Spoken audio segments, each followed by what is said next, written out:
The season finale of The Testaments is finally here, and honestly, this was easily the strongest episode of the entire season. Everything about it felt bigger. The runtime was longer, the tension was constant, the emotional performances were incredible, and the storytelling finally felt like it reached the scale that this world deserves. From the opening moments of the episode, it felt like something major was about to happen, and by the time it ended, the entire future of Gilead had been changed forever. This finale didn't just wrap up storylines, it completely repositioned the show moving forward. By the end of the episode, we had characters finally beginning to unite, secrets being revealed, emotional walls collapsing, and the return of none other than June Osborne herself. And honestly, the way they used June here was perfect because it didn't feel forced, it felt meaningful. The episode really sets up Season 2 as the beginning of a larger rebellion from within Gilead itself. So let's break down everything that happened in the finale, explain the deeper meanings behind the major scenes, talk about the character transformations, and discuss why this episode worked so much better than the rest of the season. And obviously, this video contains spoilers. The first character that I really want to talk about is Becca, because, in my opinion, she delivered the emotional core of this entire finale. Matea Conforti gave what was honestly the best performance of the season, and what's impressive is that so much of it was done without dialogue. A lot of her emotions were communicated through facial expressions, silence, and body language alone. At the beginning of the episode, Becca is locked away in a prison cell after killing her father, Dr. Grove. She's waiting for the courts of Gilead to decide what should happen to her, and those scenes were honestly heartbreaking, because Becca had completely mentally collapsed. She looked detached from reality, and what her imprisonment symbolized was something much deeper than just punishment. Becca represented every single girl raised inside Gilead who was promised safety in exchange for obedience. From the time these girls were children, they were taught that if they obeyed God, listened to the ants, followed the rules, and stayed pure, then they would be protected. But the moment Becca actually needed protection, nobody was there for her. That's why Agnes' line to Aunt Vidala was so important when she basically said that the girls were told that if they obeyed, they would be safe. That line exposed the biggest lie in Gilead, because Becca believed she was doing what she had been taught to do. She genuinely thought she was carrying out God's will according to the teachings forced onto her. She acted based on the ideology that Gilead itself created. But when everything spiraled out of control, the system abandoned her instantly. Nobody protected her. Nobody defended her. And suddenly, all of those teachings about morality and righteousness meant absolutely nothing. That's what makes Becca's story so tragic.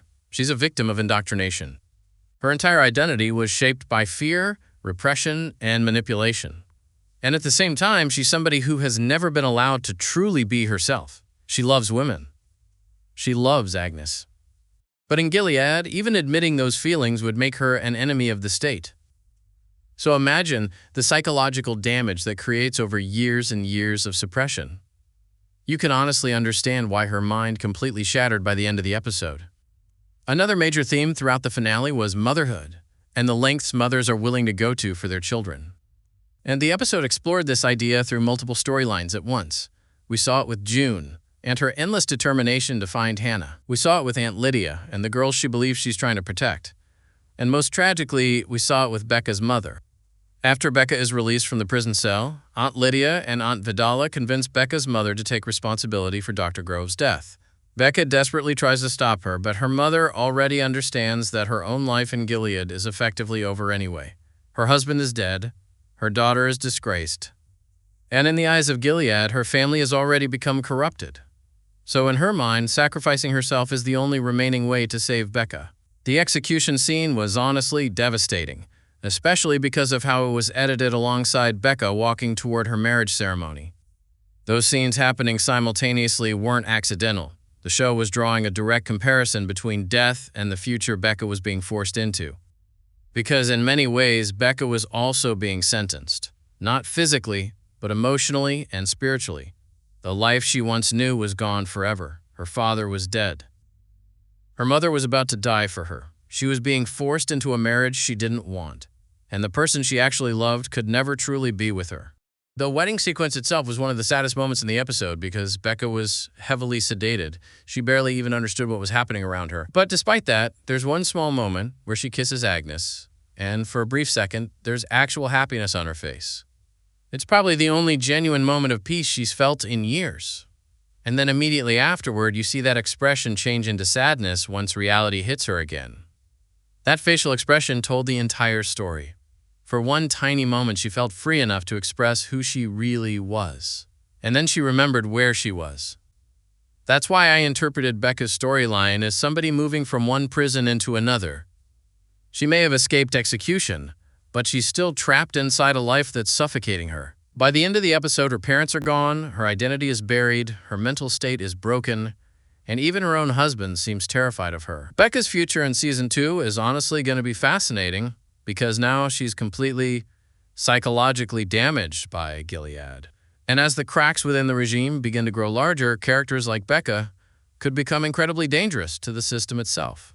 Now moving on to Daisy, because her storyline in this episode felt like a changing of the guard for the entire series.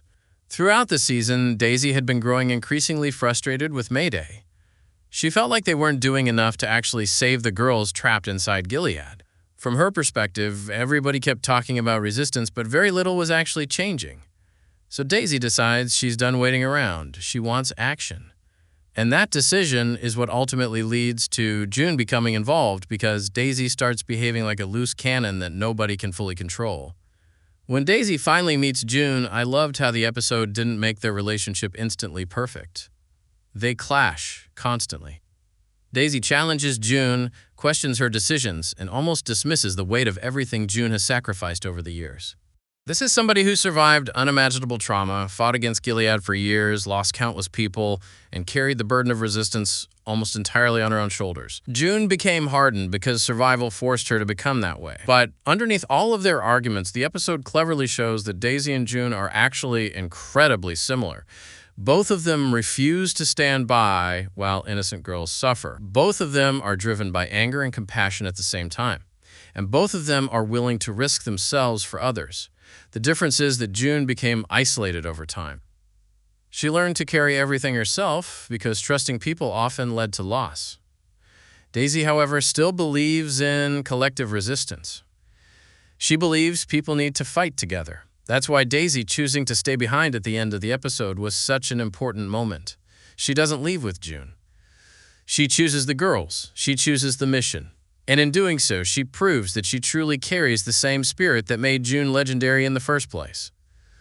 Honestly, if the show had followed the original novel exactly and made Daisy June's biological daughter, it would have worked perfectly because the similarities between them are impossible to ignore. Then we finally get the reveal that fans have been waiting for all season.